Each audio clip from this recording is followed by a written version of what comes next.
मैंने सोचा तुम अकेली हो, शायद किसी चीज की जरूरत हो, तो मैं खुद आ गया पूछने के लिए।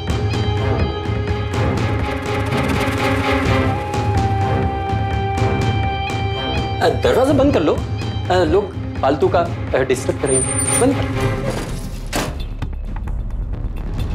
मैं ठीक हूँ, ऐसी कोई जरूरत नहीं थी। तुम वहां क्यों खड़ी हो? आओ यहाँ बैठो। जी नहीं, मैं यहाँ पर ठीक हूँ। देखो देखो, बैठो बैठो। अरे बैठ जाओ।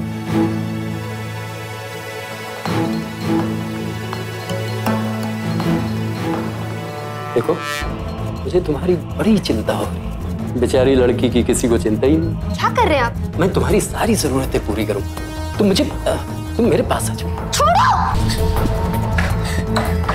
मुंबई की एक लॉज में रह रही एक गर्भवती लड़की की इज्जत पर एक शख्स हाथ डालने की कोशिश करता है। खुद का बचाव करती हुई वो लड़की वहां से भागने में कामयाब तो हो जाती, लेकिन सवाल ये उठता है कि आखिर ऐसी क्या मजबूरी थी कि गर्भावस्था के दौरान भी ये लड़की ऐसे हालात में रह रही, और इस शख्स की इतनी हिम्मत हुई कैसे? क्या ये लड़की किसी गहरी साजिश की शिकार हुई थी, या फिर ये रास्ता इसने खुद इख्तियार किया था? आखिर पूरा मामला क्या था?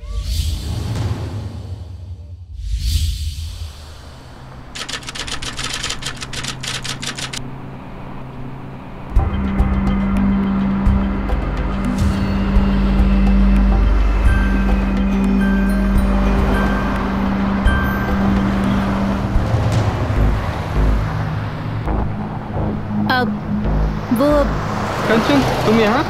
अरे तुम्हारे पापा तो खुद एक डॉक्टर हैं, फिर तुम्हें यहाँ नहीं क्या जरूरत पड़ गई? वो मैं कुछ पूछने आई थी, बाद में पूछ लूंगी।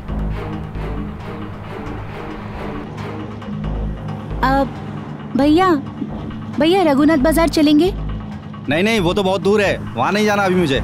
भैया प्लीज चलिए ना, मैं आपको दुगने पैसे दे दूंगी। बैठो।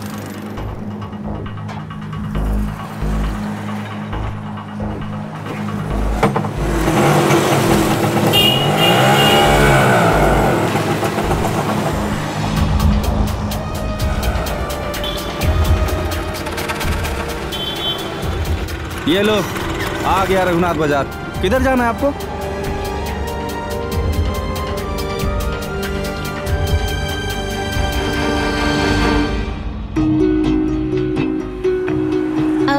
काका, अगर आप 2 मिनट रुक सकते हैं तो मुझे वहीं पर वापस जाना है। ठीक है ठीक है।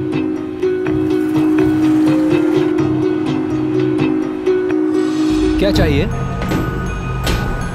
बोलो क्या चाहिए? जी, प्रेगनेंसी किट मिलेगा क्या?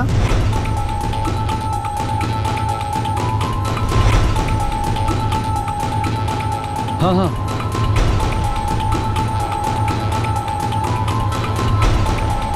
ये लीजिए।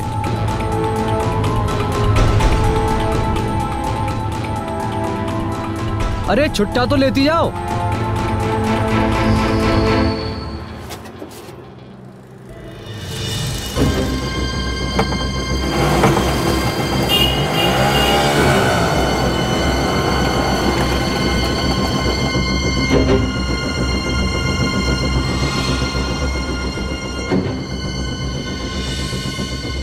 इतनी दूर जाने की क्या जरूरत थी?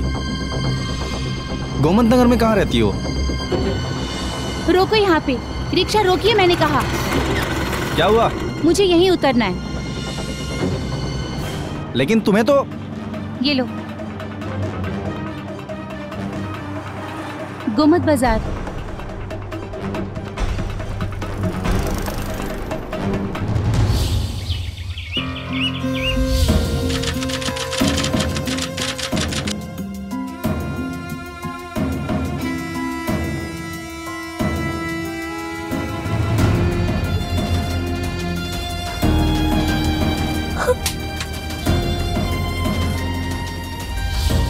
लेकिन तुम प्रेग्नेंट कैसे हो गई?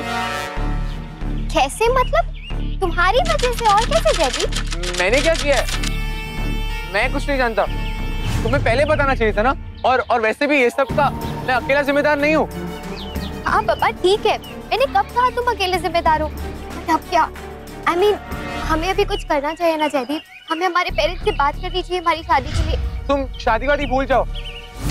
वैसे भी ना ही मेरे पास नौकरी है ना ही पैसे है, और मेरे पेरेंट्स भी ये सब के लिए राजी नहीं होंगे।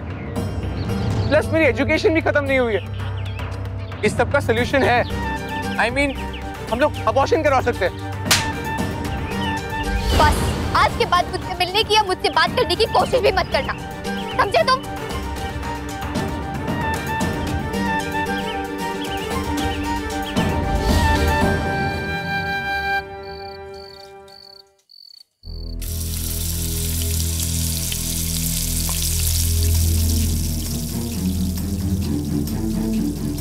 आ गई तू? जल्दी से हाथ मुंह धो ले, मैं तेरे लिए चाय बनाती हूँ।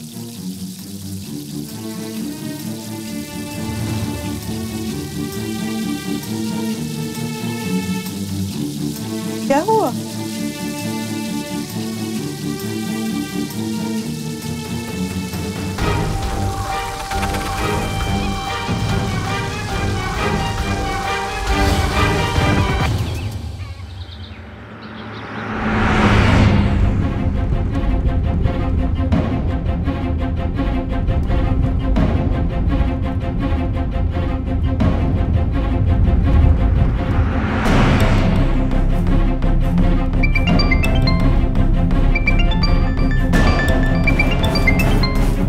Come on, Kanchan, pick up the phone, यार।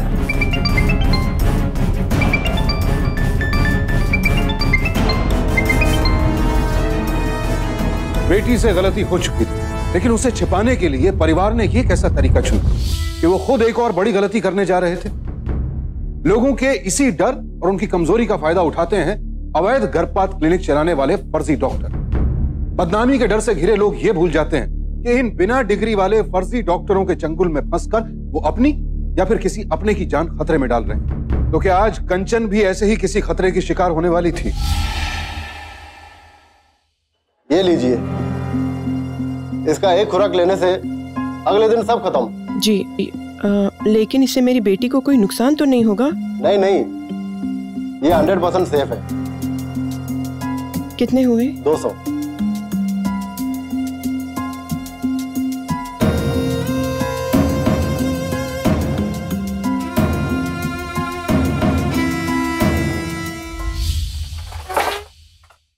कैसी हो सुधा? निशा तू? मैं ठीक हूँ, अंदर आ।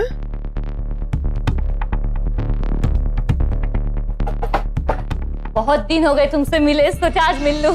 अच्छा किया। तू बैठ, मैं चाय ले आती हूँ। अरे मुझे कुछ नहीं चाहिए, बैठ मेरे पास। क्या हुआ, कुछ टेंशन में है?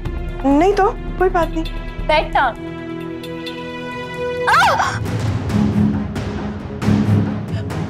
कंचन! कंचन! कंचन! कंचन! कंचन क्या हुआ? आपकी तबीयत खराब है क्या? सुधा? सुधा क्या हुआ कंचन को? संभाल के बेटा, संभाल के।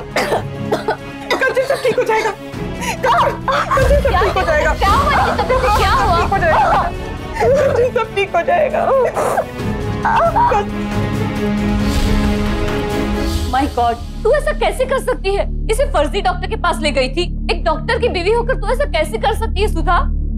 अगर बच्चा अबॉर्ट ही करना था तो किसी अच्छे डॉक्टर के पास ले जाती। तो जानती है निशा, मेरे हस्बैंड का पेशा ही ऐसा है कि शहर में सारे डॉक्टर हमें जानते हैं। किसी भी डॉक्टर के पास ले जाऊं तो बदनामी होगी हमारी। पर तू इसकी हालत देख रही है। उस फर्जी डॉक्टर के चक्कर में इसकी जान को खतरा हो जाता तो? मेरी बात मान, तो इसके पापा से बात कर। अरे पढ़े लिखे हैं वो जरूर समझेंगे इस बात को।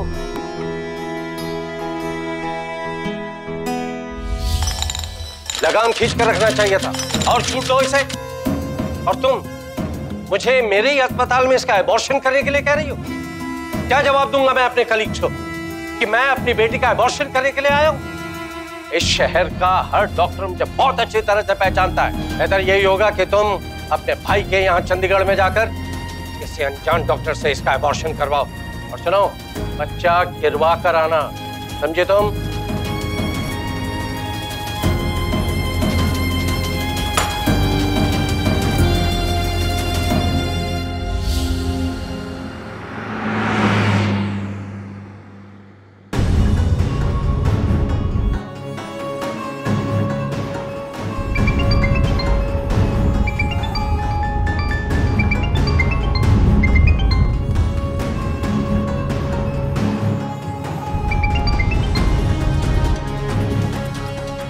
ये कंचन फोन क्यों नहीं उठा रही है यार?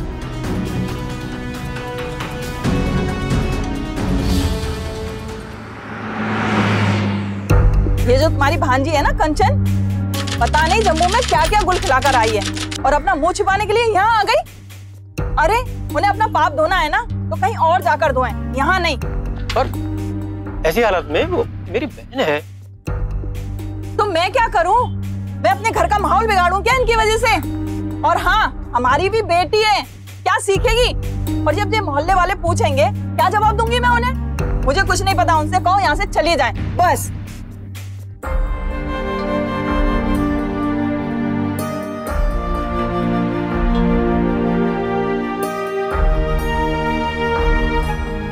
हाँ दीदी, मैंने पता किया है, दिल्ली में एक डॉक्टर है जो ऐसे काम बहुत अच्छी तरीके से करती है। मेरे ख्याल से आप लोगों को सीधे दिल्ली चले जाना चाहिए। तो कोई बात हो तो बता दीजिएगा, मैं टिकट का इंतजाम करके आता हूँ, आप लोग तैयार रहिएगा।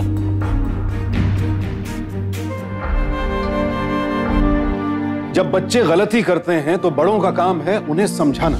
ऐसे वक्त में अपनों की सहानुभूति की सबसे ज्यादा जरूरत होती है, लेकिन नाते रिश्तेदारों की बेरुखी ऐसे नाजुक वक्त में युवाओं के हौसले पस्त कर देती है। भावनाओं में बहकर कंचन ने गलती जरूर की थी, लेकिन कोई गुनाह नहीं। तो फिर क्यों उसके साथ ऐसा बर्ताव किया जा रहा था? क्या लोक लाज का डर इंसान को अपने फर्ज से भी भटका देता है, रिश्तों की डोर को भी तोड़ देता है?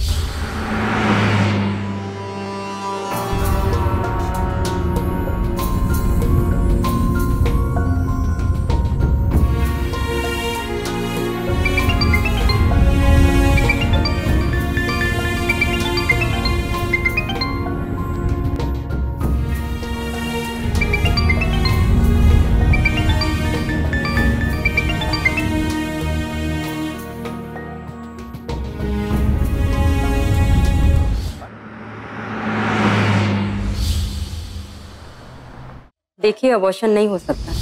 4 महीने हो चुके हैं, आप लोगों ने आने में देर कर दी, और अगर अब कुछ किया तो लड़की की जान को खतरा है।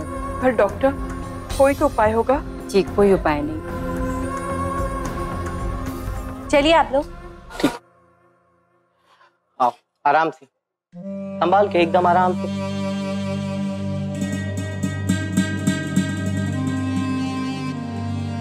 अरे सुधा दीदी, आप यहाँ? सॉरी, लगता है आपने मुझे पहचाना नहीं। आपके जो भाई साहब रहते थे ना चंडीगढ़ में, मैं उनका पड़ोसी। याद है मैं आपके घर पे लस्सी पीने आया करता था? हाँ हाँ। वैसे आजकल मैं यहाँ दिल्ली में शिफ्ट हो गया हूँ। वैसे आप यहाँ किस सिलसिले में आए? चलो बेटा। दीदी, सुधा दीदी, अरे एक बार कह दिया ना सुधा, इस हालत में उसको घर पे लेकर नहीं आना। और एक बात कान खोल कर सुन लो सुधा, अगर एबॉर्शन नहीं हो सका तो बच्चे को वहीं पैदा करके वहीं फेंक कर आना, समझी? तो कंचन, यहाँ दिल्ली में भी हमें लोग जानते पहचानते हैं। हमें कोई ऐसी जगह जाना होगा जहाँ दूर दूर तक हमें कोई नहीं पहचानता। परिचितों के तानों से बचने के लिए पहले कंचन को जम्मू से चंडीगढ़ लाया गया, फिर चंडीगढ़ से दिल्ली और अब दिल्ली से मुंबई। क्या समाज में अपनी इज्जत बचाए रखने के लिए कंचन के पिता का इस कदर कठोर हो जाना सही था? क्या सामाजिक प्रतिष्ठा और इज्जत किसी इंसान की गरिमा और आजादी से ज्यादा मायने रखती है? इन्हीं सवालों में उलझी कंचन अपनी मां के साथ मुंबई आ तो गई ताकि वहां उन्हें कोई पहचान न सके, लेकिन हालात जब ऐसे हों तो अजनबी निगाहें भी जीना मुश्किल कर देती हैं।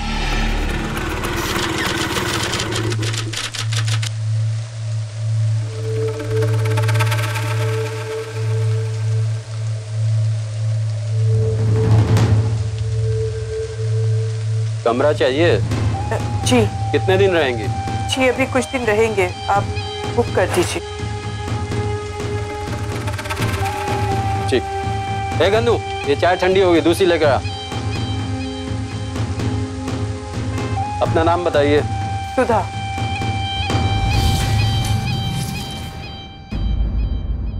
सांस लीजिए। चल।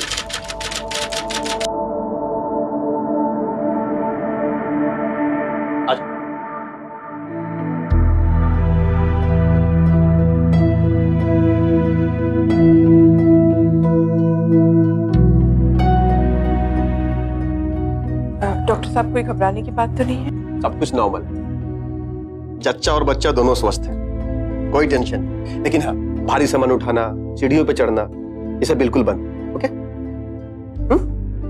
मैंने कुछ विटामिन की दवाइयां लिख दी हैं, रिसेप्शन से ले लीजिएगा। जी। और 10 दिन बाद आकर के चेकअप करा लीजिएगा। जी। अपॉइंटमेंट आपको रिसेप्शन से मिल जाएगा।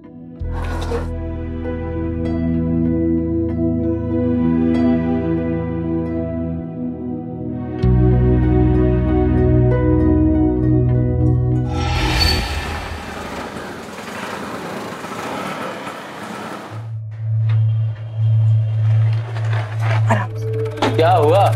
डॉक्टर ने क्या कहा? सब ठीक है ना? जी सब ठीक है, बस एक ही प्रॉब्लम है, वो आप ही सॉल्व कर सकते हैं। हाँ हाँ बताइए बताइए। ग्राउंड फ्लोर पर कोई कमरा हो तो बताइए। मैं तो पहले ही समझ रहा था कि आप लोग को ग्राउंड फ्लोर पर रूम की जरूरत पड़ेगी। डॉक्टर ने सीढ़ियां चढ़ने उतरने के लिए मना कर दिया होगा। ठीक है गन्नू इधर आ, देख 102 नंबर का कमरा खुलवा दे, देख लेना सारी साफ सफाई होनी चाहिए। जाइए। और हाँ, किसी भी तरह की कोई जरूरत हो तो मुझे जरूर बता दीजिएगा, मैं आपकी सारी जरूरतें पूरी करूंगा, चाहे जितनी रात हो। मैं यही हूं।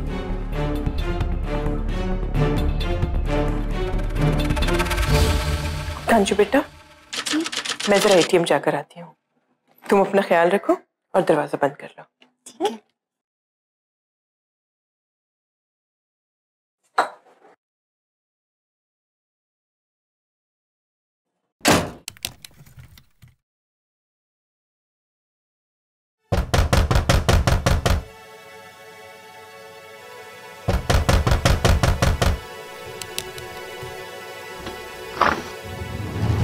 मैंने सोचा तुम अकेली हो, शायद किसी चीज की जरूरत हो, तो मैं खुद आ गया पूछने के लिए।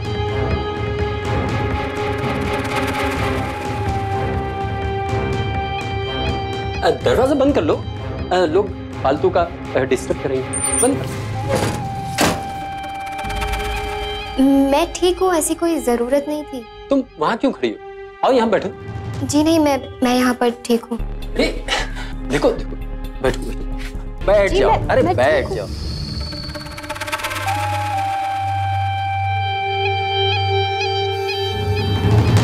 देखो, मुझे तुम्हारी बड़ी चिंता हो, बेचारी लड़की की किसी को चिंता ही नहीं। क्या कर रहे हैं आप? मैं तुम्हारी सारी जरूरतें पूरी करूंगा, तुम मेरे पास आ जाओ।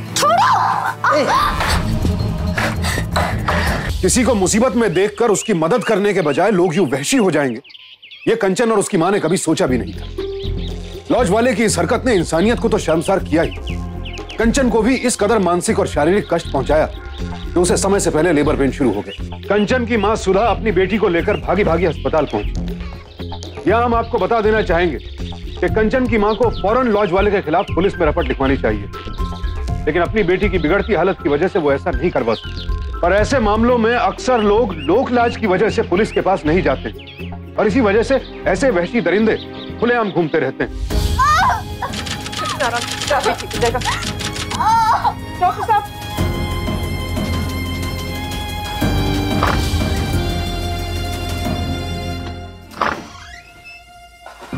डॉक्टर साहब, ये तनाव और घबराहट की वजह से कंचन को ब्लीडिंग शुरू हो, हमें उसका छोटा सा एक ऑपरेशन करना पड़ेगा। पर कंचन ठीक तो है ना? वो बिल्कुल ठीक है, घबराने की कोई बात नहीं। अक्सर ऐसा हो जाता है, बस आपको फॉर्मेलिटी के लिए कुछ पेपर्स पे साइन करने होंगे और इस ऑपरेशन का फीस जमा करना। आप जल्दी से काउंटर पे जाकर के 1.5 लाख रुपए जमा कर दीजिए। जी डॉक्टर साहब।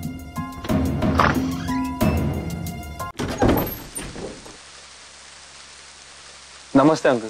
नमस्ते अंकल, मैं कंचन का दोस्त हूँ। मुझे आपसे कुछ बात करनी थी। आओ आ जाओ।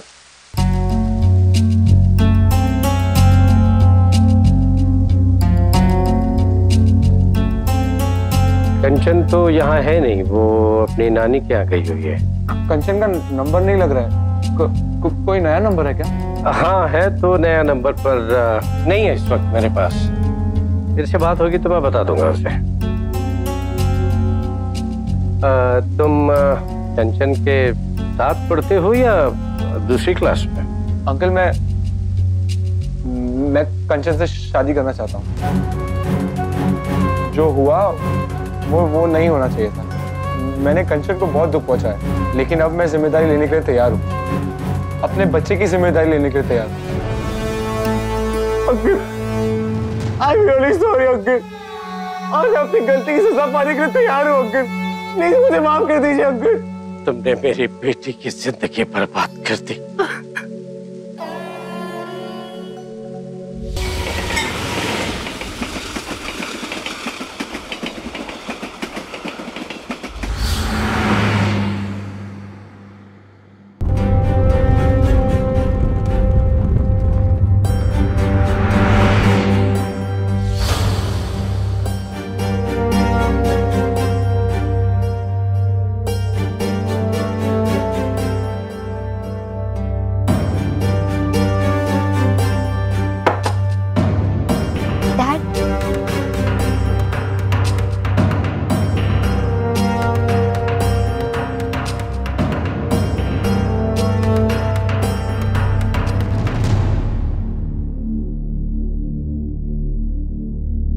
तुम्हारे पापा तुमसे बहुत प्यार करते हैं बेटा। ये लो, मैंने मेरे मोबाइल पे जो बच्चे की फोटो खींची थी अपने डैड को बता दो, वो जरूर मान जाएंगे। नहीं तो उनके मोबाइल पर सेंड कर दो। और हाँ, जयदीप को भी। पर माँ,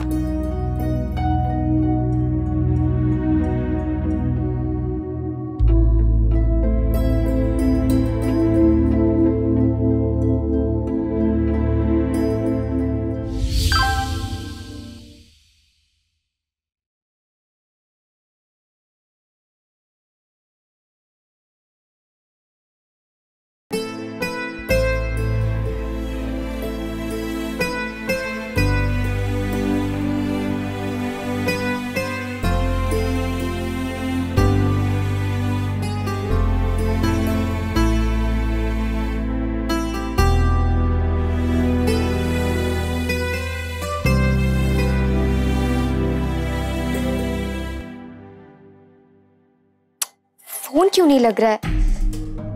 क्या हुआ कंचन? मामा देखो ना, फोन ही नहीं लग रहा है, कब से ट्राई कर रही हूँ।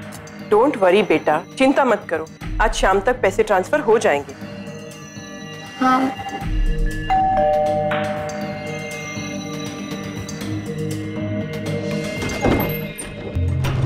नमस्ते Kanchan. Kanchan, I am really sorry. Please मुझे माफ कर दो कंचन। तुम प्लीज यहाँ से चले जाओ। लेकिन मेरी बात तो सुनो, मुझे अपनी गलती का एहसास है। मैंने जो तुमसे कहा मुझे नहीं कहना चाहिए था। आई एम रियली सॉरी कंचन। क्यों जयदीप, क्यों कर रहे हो ये सब? तुम्हें तो उस वक्त बहुत प्रॉब्लम्स थी ना मुझसे। तुम्हारी नौकरी, तुम्हारी पढ़ाई पूरी नहीं हुई है, और तुम्हारे पेरेंट्स अब मान गए वो तुम्हारी शादी के लिए। कंचन, मुझे मेरी गलती का एहसास है, प्लीज मुझे माफ कर दो। मैंने तुम्हें कितनी बार कॉल भी किया था। इनफैक्ट मैं तुम्हारे पापा से भी मिलने आया था। उन्होंने मुझे मेरी गलती की सजा दे दी। प्लीज मुझे माफ कर दो कंचन, प्लीज। अंकल, आप बताइए ना please. Please, I am really sorry uncle, please. Kanchan, aunty please मुझे माफ कर दो, please. I am really sorry aunty.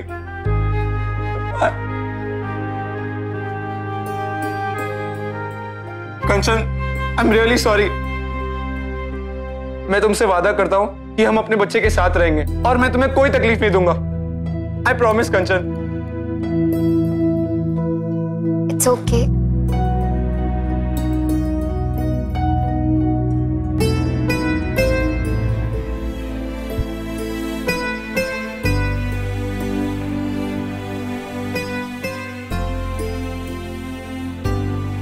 हमारे समाज में आज भी बिन ब्याही मां को सम्मान नहीं दिया जाता, लेकिन इसका दूसरा पहलू जिसे कोई नहीं देख पाता वो है प्रेम में हुई नादानी। कंचन के साथ भी ऐसा ही हुआ था, लेकिन जो ही वो गर्भवती हुई उसके सारे संबंधों के समीकरण बदल लेते हैं। पहले उसके प्रेमी जयदीप ने उसका साथ देने से इनकार कर दिया, फिर उसके पढ़े लिखे पिता ने भी। लेकिन अब वही बच्चा इन सारे संबंधों को जोड़ने की कड़ी बनता जा रहा था। और सवाल यह था कि आखिर वो बच्चा है कहां, और अगर है तो वो इनके साथ क्यों नहीं है? दरअसल हम बच्चे को वहीं छोड़ा है। वहीं क्यों छोड़ा है? साथ में लाना चाहिए था ना। एक मिनट, कहाँ छोड़ा है? वही अस्पताल में, डॉक्टर के पास। लेकिन क्यों? ये बच्चा रो क्यों नहीं रहा? डॉक्टर क्या हुआ उसे? डॉक्टर बोलिए ना कुछ। एक्चुअली बच्चे की तबीयत ठीक नहीं थी, उसे इंक्यूबेटर में रखा था, तो हमें उसे वहीं पर रखना पड़ा।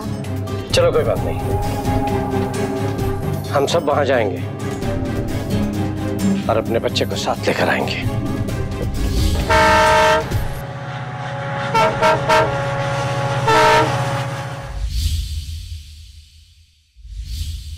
लेकिन आपका बच्चा तो मरा हुआ पैदा हुआ था। क्या?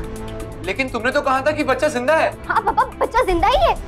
डॉक्टर मैं खुद उसे आपको सौंप कर गई थी। ऐसी बात कर रहे हैं आप? आपके हाथ में तो आपके बच्चे की डेड बॉडी भी सौंप दी गई थी। आप पागलों जैसी बात कर रहे हैं। मेरा बच्चा जिंदा था और मैंने आपको दिया था। मम्मा, पापा मम्मा मेरे साथ में थी। मम्मा बताइए ना पापा को। Have you lost your mind, doctor? Please mind your language. आप तो बच्चे नहीं है ना। नर्स, इनकी फाइल लेके आओ, जल्दी। कंचन सच कह रही है, बच्चा जिंदा था। ट्रस्ट मी पापा, मैं झूठ नहीं बोल रही हूँ, ये झूठ बोल रहा है। सर फाइल अभी आ जाएगी। क्या सच है क्या झूठ है आपके सामने आ जाएगा। जल्दी लेके आओ। ये देखिए, आप तो पढ़े लिखे हैं। यह बच्चे का डेथ सर्टिफिकेट, इसके नीचे कंचन के साइन है और इसमें साफ साफ लिखा है कि आपको आपके बच्चे की डेड बॉडी सौंप दी गई है। ये सच नहीं है। झूठ, सब झूठ। हमने आपकी कंप्लेंट लिख तो ली है, लेकिन आप एक बात बताइए कि आप अपना बच्चा छोड़कर गई क्यों?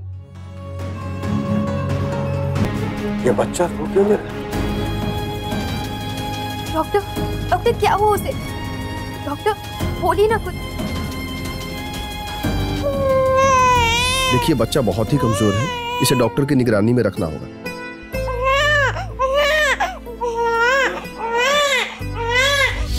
एक्चुअली इंस्पेक्टर, मेरा बच्चा जब पैदा हुआ तो वो बहुत कमजोर था, इसलिए डॉक्टर ने उसे इंक्यूबेटर में रख दिया और उसने हमसे 4 लाख रुपए मांगे और कहा कि जब ये बिल चुका देंगे तो अपने बच्चे को ले जाना। जितनी जल्दी हो सके अब 4 लाख का इंतजाम करो। 4 लाख? पर ये तो बहुत बड़ी रकम है डॉक्टर। देखिए मैडम, बच्चा बहुत ही कमजोर है, उसे इंक्यूबेटर पे रखा गया है। मम्मी मेरा और अपना एटीएम कार्ड अपने साथ ले गई थी। अलग अलग एटीएम में गई और वहां से पैसे निकालने की कोशिश की, पर कुल मिला के कुछ 1,50,000 रुपए ही निकले। हम लोग दोबारा उस डॉक्टर के पास गए और डॉक्टर ने कहा कि जब पूरा बिल चुका देंगे तो बच्चा साथ ले जाना। देखिए आप पूरे पैसे दे दीजिए और बच्चे को ले जाइए। डॉक्टर साहब, मैं अपने बच्चे की कसम खाती हूँ, मैं जैसे ही घर पहुंचूंगी ना, सबसे पहले आपके पैसे आपके अकाउंट में ट्रांसफर करवा दूँ। आप नहीं समझ रही हैं, हर चीज का एक प्रोसीजर होता है। तब भी थोड़ा रहम खाइए हम पर। अगर हम ऐसा करने लगे तो हमारा हॉस्पिटल बंद हो जाएगा और आपके बच्चे से हमें क्या लेना देना है। वो पूरी तरह से सेफ है यहाँ पे। आप जितनी जल्दी जाकर पैसे लेके आएंगी, बच्चा उतना ही जल्दी आपको दे दिया जाएगा। बहुत रोए उसके सामने, बहुत गिड़गिड़ाए, पर वो आदमी टस से मस होने को तैयार ही नहीं था। और उसके बाद उसने हमसे ना ढेर सारे फॉर्म साइन करवाए, ये कहकर कि ये सिर्फ एक फॉर्मेलिटी है और आप जब रिटर्न आएंगे तो अपने बच्चे को साथ में ले जाना। पर मुझे क्या पता था कि मैं अपने हाथों अपने ही बच्चे का डेथ सर्टिफिकेट साइन कर रही हूँ। देखिए काफी कॉम्प्लिकेशन है इसमें, फिर भी मैं देखता हूँ। प्लीज।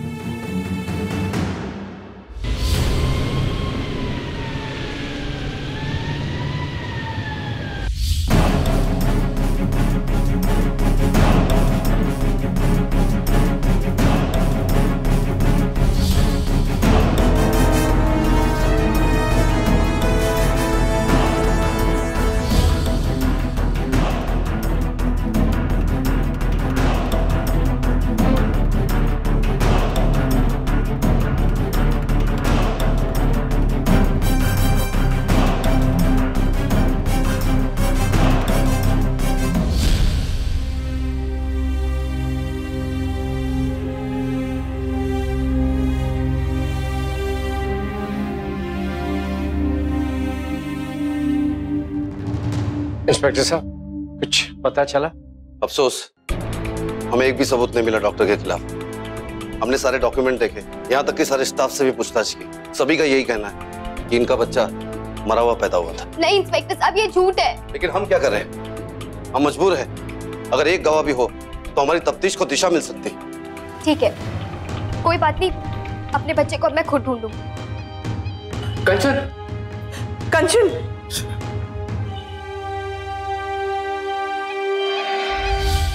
भाटिया साहब आपका हॉस्पिटल है, जब चाहे आ जाइए, नो नीड ऑफ अपॉइंटमेंट।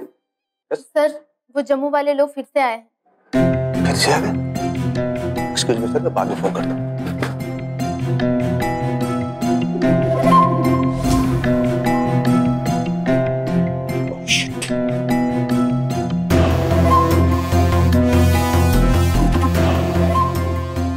उन्हें अंदर मत आने देना, जाओ। जी लेकिन उनको देख के बहुत दुख होता है सर। सिर्फ अपने काम से काम, समझी? Just mind your own business. जाओ रोको उन्हें।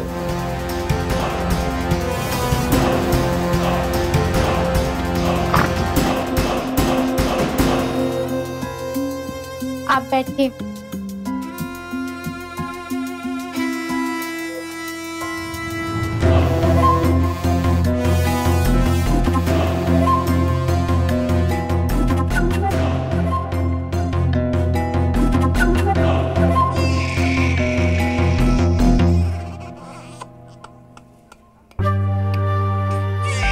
कितने दिन का है ये? सिर्फ 20 दिन का। क्या हुआ इसे? हॉस्पिटल में क्यों लाया? वो इसे बुखार हुआ है तो चेकअप के लिए लाया। अगर आप बुरा ना माने तो मैं इसे गोद में ले सकती हूँ। इसमें बुरा मानने वाली क्या बात है? लीजिए।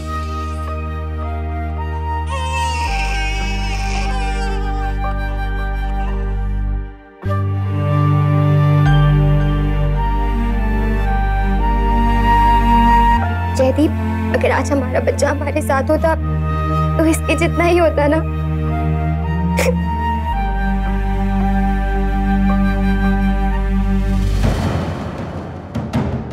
एक्सक्यूज मी, आप दोनों केबिन में जाइए। और देखिए, यहाँ पे हर किसी से बात करने की कोई जरूरत नहीं है। बच्चा चुराने वाले बहुत घूम रहे हैं आजकल इधर। जाइए प्लीज, मैं आता हूँ। आप लोग क्यों आए यहाँ पे?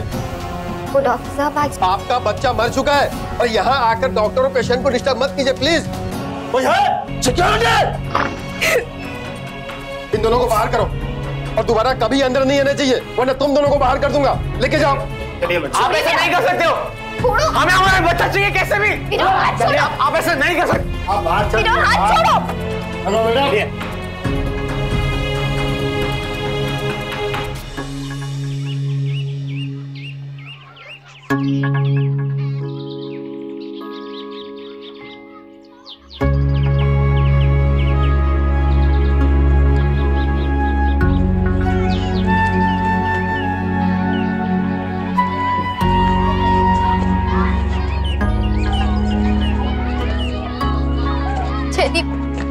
जयदीप कुछ करो जयदीप। हम कैसे ढूंढेंगे हमारे बच्चे को? प्लीज उसे ढूंढ के लाओ, मैं उसके बिना नहीं रह सकती जयदीप। प्लीज कुछ करो। चिंता मत करो कंचन, मेरी गट फीलिंग कहती है कि हमें हमारा बच्चा मिल जाएगा। सुनिए,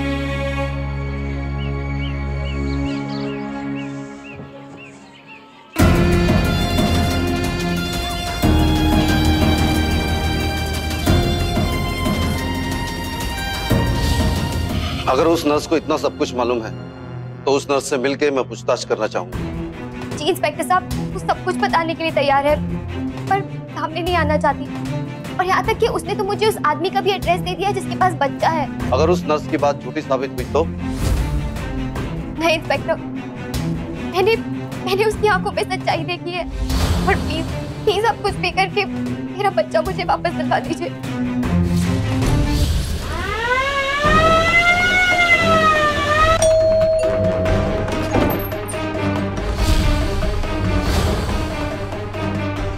क्या हुआ इसे? हॉस्पिटल में क्यों लाया? वो इसे बुखार हुआ है तो चेकअप के लिए लाया। आप? आपके पास एक बच्चा है? जी हाँ है। आपको कहाँ से मिला? मतलब? देखिए, इनका कहना है कि इन्होंने अपना बच्चा मुंबई के एक अस्पताल के एक डॉक्टर के पास छोड़ा था और हमें किसी से पता लगा है कि उस डॉक्टर ने 4 लाख रुपए में इनका बच्चा आपको भेज दिया। देखिए, अगर आप हमारी मदद नहीं करेंगे तो कभी पकड़ा नहीं जाएगा। और वैसे भी डीएनए टेस्ट करवा के हम पता लगा ही लेंगे कि ये बच्चा किसका है। देखिए, मैं आप लोगों को सब सच सच बताता हूँ। हम बच्चा होने के लिए इलाज के लिए इसी डॉक्टर के पास जाते थे पर हमें कोई कामयाबी नहीं मिली। तो एक दिन डॉक्टर ने हमें बताया कि एक अनाथ बच्चा है जिसके पैदा होते ही उसकी माँ गुजर गई। डॉक्टर ने हमें वो बच्चा अपनाने की सलाह दी। हम भी गोद लेने के लिए फौरन तैयार हो गए, पर डॉक्टर ने हमें बताया कि गोद लेने का प्रोसेस बहुत लंबा है। उसने हमें कहा कि वो बच्चे का हमारे लिए एक बर्थ सर्टिफिकेट बना के देगा, जिसमें उसके असली माँ बाप की जगह हमारा नाम होगा। हमको बच्चा चाहिए था, हम फौरन तैयार हो गए। इस पूरे प्रोसेस के लिए डॉक्टर ने हमसे 4 लाख रुपए मांगे। हमने 4 लाख रुपए दे दिए और बच्चा हमें मिल गया। पर क्योंकि बच्चा कमजोर है और जन्म से ही यही डॉक्टर ने बच्चे को देखा है, इसलिए हम अक्सर पुणे से आया करते हैं यहाँ बच्चे को दिखाने के लिए। पर इस वक्त मेरा बच्चा कहाँ पर है?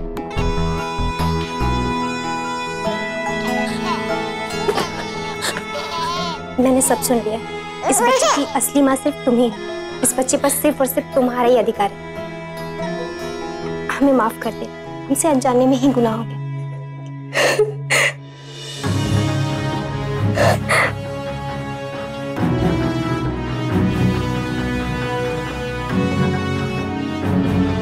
तुमने हमारे बच्चे का इतना ख्याल रखा, थैंक यू वेरी मच। और हाँ, तुम्हें कभी भी इससे मिलने का दिल करे ना तो प्लीज आ जाना।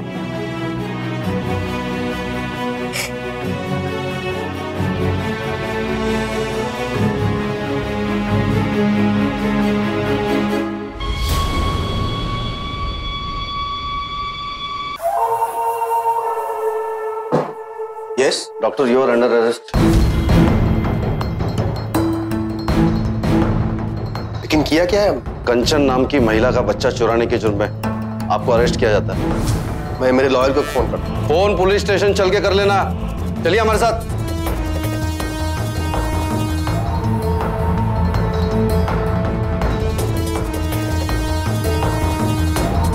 अगर माँ बाप ने शुरू में ही कंचन और जयदीप का साथ दिया होता तो नौबत यहां तक पहुंचती ही नहीं। अगर बच्चों से कच्ची उम्र में गलती हो भी जाए तो हमें उसे बिगाड़ने के बजाय बात को संभालना चाहिए, बच्चों का सहयोग करना चाहिए, वरना घर के बाहर असामाजिक तत्व उनका फायदा उठाएं और कोई भी अनहोनी या दुर्घटना होते देर नहीं लगेगी। उस डॉक्टर को तो अपने किए की सजा मिली, लेकिन औरतों की इज्जत को खोखली बातों से मापने वाला समाज भी इस अपराध में उतना ही दोषी है। और साथ ही साथ बच्चों को गैरकानूनी तरीके से हासिल करने वाले लोग भी बराबर के हिस्सेदार हैं इस अपराध में। अदालत ने डॉक्टर को बच्चा चुराने और गैरकानूनी तरीके से उसे बेचने के अपराध में आईपीसी की धारा 362, 366A, 367 और 369 के तहत 7 साल कैद की सजा सुनाई। जहां तक बच्चे की डिलीवरी का सवाल है तो लोग अस्पताल को ही सबसे सुरक्षित जगह मानते हैं, फिर बात चाहे जच्चा बच्चा की सुरक्षा की हो या फिर उनकी प्राथमिक देखभाल की। ऐसे में बेहद जरूरी हो जाता है कि अस्पताल प्रशासन और डॉक्टर अपनी जिम्मेदारी पूरी ईमानदारी के साथ निभाएं और नागरिकों के भरोसे को कायम रखें, न कि इस डॉक्टर की तरह चंद रुपयों के लिए अपने ईमान और पेशे की बोली लगा दें। सावधान रहें, सतर्क रहें, सुरक्षित रहें। इसी उम्मीद के साथ अब मैं सुशांत सिंह आपसे विदा लेता हूं। फिर मुलाकात होगी ऐसी एक और सत्य घटना के साथ। देखते रहें सावधान इंडिया, इंडिया फाइट्स बैक।